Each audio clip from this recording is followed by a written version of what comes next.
Talk 29, Wrenches and Injuries. In a way, wrench injuries are like bad weather.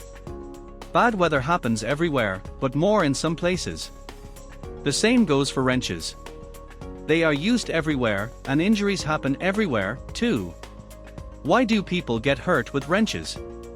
Often, it's because they don't take them seriously. Even simple tools need instruction and attention. The person using the wrench is the first line of prevention. The company provides good, proper wrenches for the job. Workers using their own wrenches have the same responsibility. Supervisors must ensure that workers know how to use wrenches safely. If someone doesn't know, the supervisor must teach and supervise. But a supervisor cannot watch every move all the time. Workers themselves must prevent injuries first.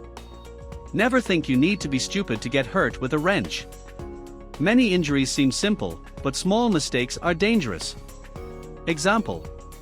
Julian was fixing a 2-inch meter pipe. He had good experience. The day before, he had a talk about ladder safety. He chose a perfect ladder, set it up, and started work. The ladder was too short. He got a longer ladder and tried again. But he left the wrench hanging on the pipe. A small vibration made the wrench fall. It hit Julian's head. He woke up in the clinic with a headache and bump.